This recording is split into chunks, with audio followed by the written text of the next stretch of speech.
Hi dear student, मैं आदिश कुमार अपने YouTube channel पर आपका हार्दिक स्वागत करता हूं। आज ये मेरा विज्ञान का लेक्चर 3 है। इसमें हम आपको बताएंगे प्रतिबिंब के बारे में।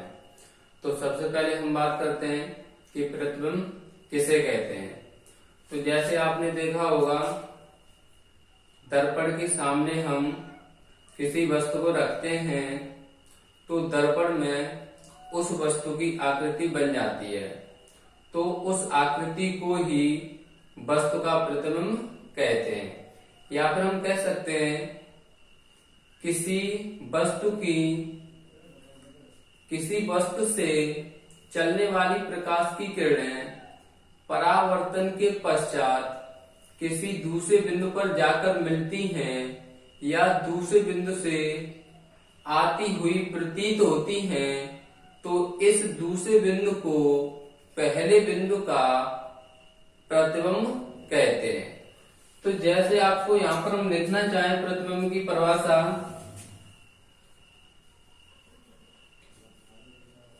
प्रतिबिंब यानी इमेज। सबसे पहले हमें पता होना चाहिए प्रतिबिंब किसे कहते हैं। तो यहां पर लिख सकते हैं किसी वस्तु से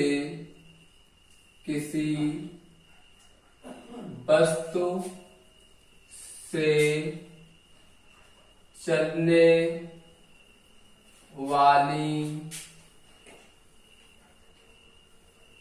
प्रकाश की किरणें किसी वस्तु से चलने वाली प्रकाश की किरणें परावर्तन के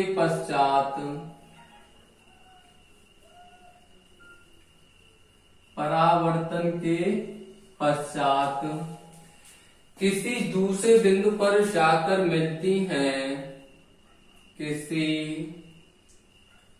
दूसरे बिंदु पर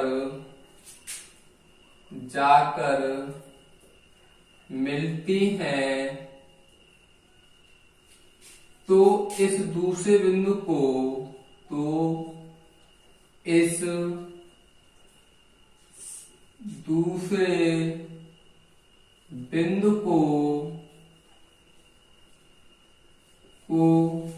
पहले बिंदु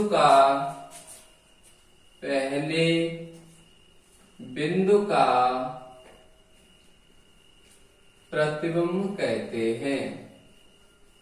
प्रतिबिंब कहते हैं। तो यानी जैसे हम देखते हैं, दर्पण के सामने किसी भी वस्तु को रखते हैं तो दर्पण में उसी वस्तु की आकृति बन जाती है। तो उस आकृति को ही क्या कहते हैं? प्रतिबिंब। या फिर हम दूसरी परिभाषा लिखना चाहें कि किसी वस्तु से चलने वाली प्रकाश की किरणें परावर्तन के पश्चात किसी दूसरे बिंदु पर जाकर मिलती हैं, तो इस दूसरे बिंदु को पहले बिंदु का प्रतिबिंब कहते हैं। तो जैसे आपने देखा होगा, मैंने कोई दर्पण लिया, जैसे हम अवतल दर्पण ले रहे हैं, तो यहाँ पर क्या है, जैसे मान लो ये आपकी अक्ष हो गई, ये हमने वस्तु रख दी, तो वस्तु से जैसे प्रकाश की किरणें चलेंगी तो यानी परावर्तन के पश्चात ये हो जाएगा। फिर कोई प्रकाश की किरण चलेगी तो ऐसे हो जाएगी। तो यहाँ पर देखा होगा आपने, प्रकाश की किरणें कहीं पर मिलेंगी, तो जहां पर मिलेंगी तो वहां पर हमारा क्या बन जाएगा? प्रतिबिंब। जैसे हमने अवतल उत्तल दर्पण लिया,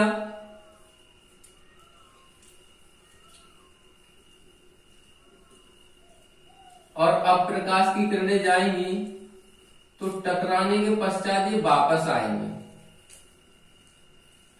लेकिन किसी दूसरे बिंदु से आती हुई प्रतीत होंगी। ठीक है, तो इस दूसरे बिंदु को ही हम क्या कहते हैं? प्रतिबिंब। तो हम यहाँ पर प्रतिबिंब की परिभाषा लिख सकते हैं कि किसी दूसरे बिंदु से चलने वाली प्रकाश की किरणें परावर्तन के पश्चात किसी दूसरे बिंदु पर जाकर मिलती हैं, तो इस दूसरे बिंदु को पहले बिंदु का प्रतिबिंब कहते हैं। और दूसरी परिभाषा में लिखाएंगे नहीं, आप स्वयं लिख सकते हो। जब हम किसी वस्तु को दर्पण के सामने रखते हैं तो दर्पण में उस वस्तु की आकृति बन जाती है, तो उस आकृति को ही वस्तु का प्रतिबिंब कहते हैं। तो उसके बाद हम नेक्स्ट करेंगे कि आपके प्रतिबिंब कितने प्रकार के होते हैं। तो हम लिख सकते हैं आपके प्रतिबिंब दो प्रकार के होते हैं, एक आपका वास्तविक प्रतिबिंब और एक आपका आभासी प्रतिबिंब। तो यहां लिख सकते हैं प्रतिबिंब दो प्रकार के होते हैं।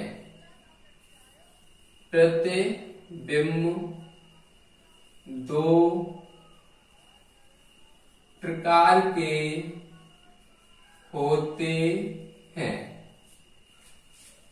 नंबर 1 वास्तविक प्रतिबिंब,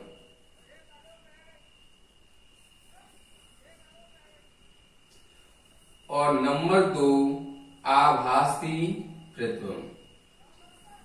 आभासी प्रतिबिंब।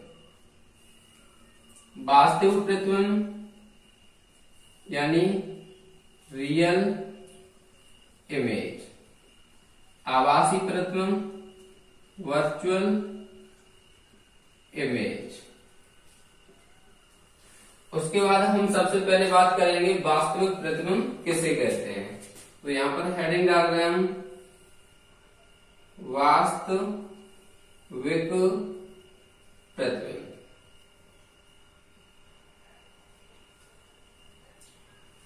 किसी बिंदु वस्तु से चलने वाली प्रकाश की किरणें किसी बिंदु वस्तु से चलने वाली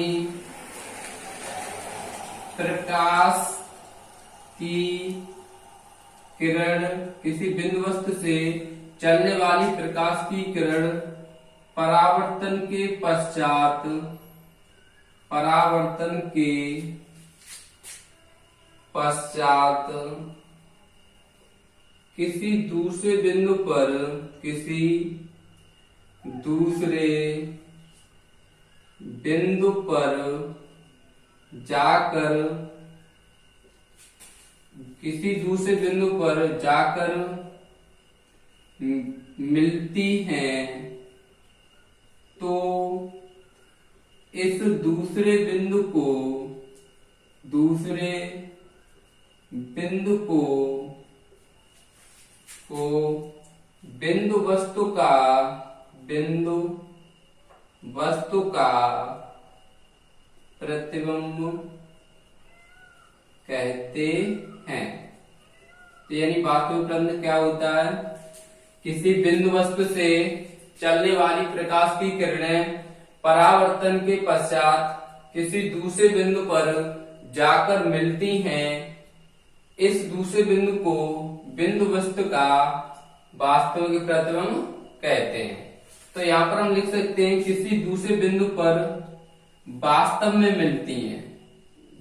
यहाँ पर लिख लो वास्तव में मिलती हैं, तो इस दूसरे बिंदु को क्या कहते हैं, वास्तविक प्रतिबिंब। अगर हम वास्तविक प्रतिबिंब के बाद आभासी प्रतिबिंब की परिभाषा लिखना चाहें तो लिख सकते हैं किसी बिंदु वस्तु से चलने वाली प्रकाश की किरणें परावर्तन के पश्चात किसी दूसरे बिंदु से आती हुई प्रतीत होती हैं, तो इस दूसरे बिंदु को ही बिंदु वस्तु का आभासी प्रतिबिंब कहते हैं। तो यहाँ पर हम आभासी प्रतिबिंब की परिभाषा लिखना चाहें, यहाँ पर हेडिंग डाल सकते हैं आभासी प्रतिबिंब। तो आभासी प्रतिबिंब की परिभाषा क्या हो जाएगी, किसी बिंदु वस्तु से चलने वाली प्रकाश की किरणें परावर्तन के पश्चात किसी दूसरे बिंदु, अब यहां पर लिखना पड़ेगा आपको पश्चात किसी दूसरे बिंदु से आती हुई प्रतीत होती हैं, तो इस दूसरे बिंदु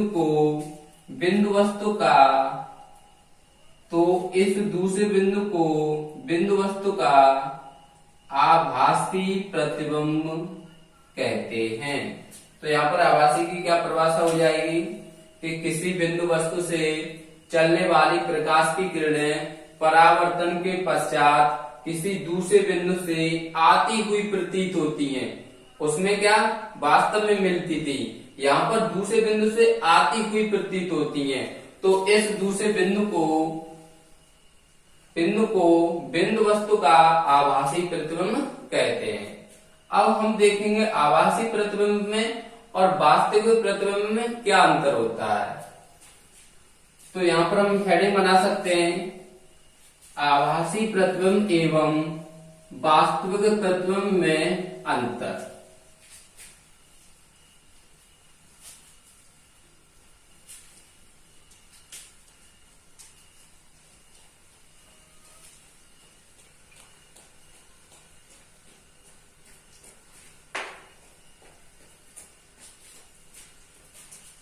तो यहां पर हम लिख सकते हैं आभासी प्रतिबिंब एवं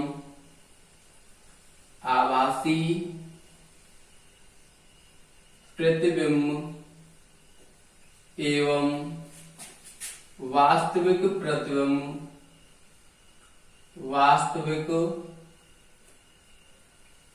प्रतिबिंब में अंतर।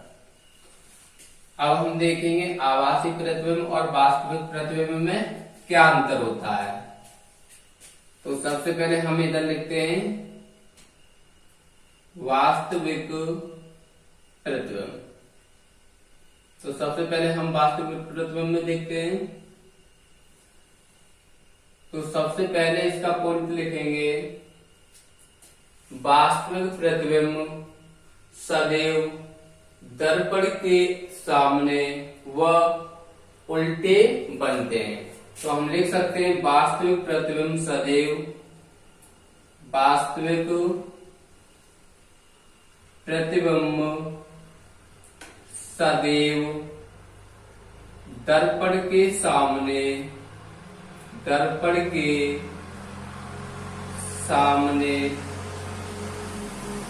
दर्पण के सामने उल्टे बनते हैं। अगर हम आभासी प्रतिबिंब की बात करें तो यहाँ पर लिख सकते हैं आभासी प्रतिबिंब सदैव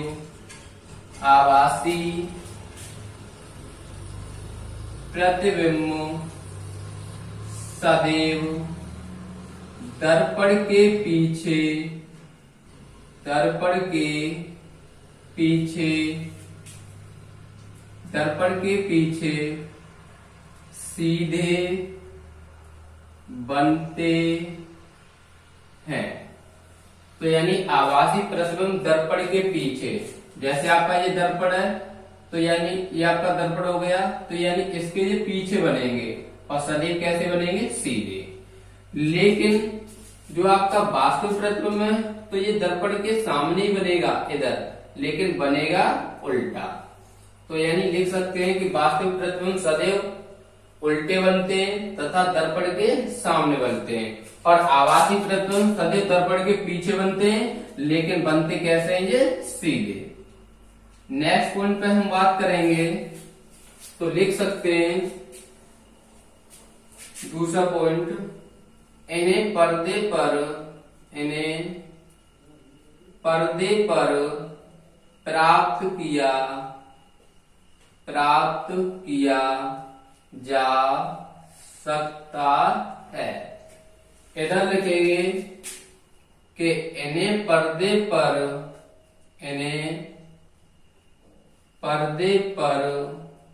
प्राप्त नहीं किया जा सकता है। तो जैसे हमने कोई पर्दा लिया तो जैसे हम इस पर प्रतिबिंब डालेंगे वास्तविक को, तो यहाँ पर वास्तविक प्रतिबिंब पर्दे पर हम प्राप्त कर सकते हैं, लेकिन आभासी प्रतिबिंब में केवल इसका आभास कर सकते हैं, लेकिन पर्दे पर प्राप्त नहीं कर सकते हैं। इसके बाद अगर हम नेक्स्ट पॉइंट की बात करें कि वास्तविक प्रतिबिंब अवतल दर्पण से प्राप्त किए जाते हैं, लेकिन आभासी प्रतिबिंब समतल दर्पण एवं उत्तल दर्पण से प्राप्त किए जाते हैं। तो यहाँ पर हम तीसरा पॉइंट लिख सकते हैं कि वास्तविक प्रतिबिंब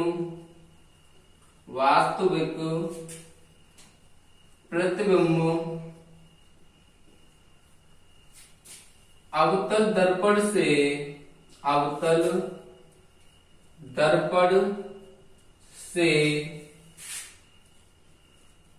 प्राप्त किए जाते हैं, लेकिन अगर आभासी में लिखना चाहें तो लिख सकते हैं आभासी प्रतिबिंब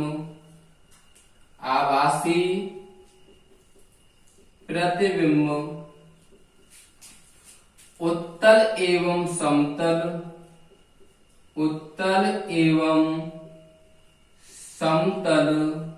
दर्पण से प्राप्त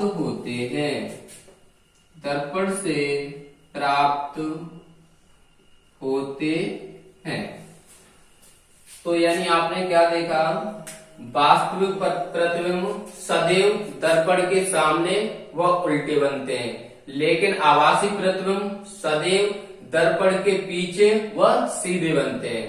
नंबर 2 कि जो वास्तविक प्रतिबिंब होते हैं उन्हें पर्दे पर प्राप्त किया जा सकता है, लेकिन आभासी प्रतिबिंब को पर्दे पर प्राप्त नहीं किया जा सकता।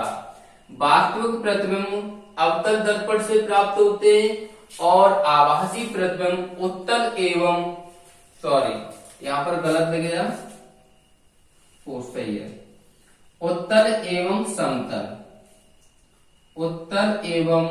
समतल दर्पण से प्राप्त होते हैं। तो यानी ये हमारे आभासी प्रतिबिंब एवं वास्तविक प्रतिबिंब में अंतर हो गया। इसके बाद यहां पर हेडिंग डाल दो आभासी प्रतिबिंब।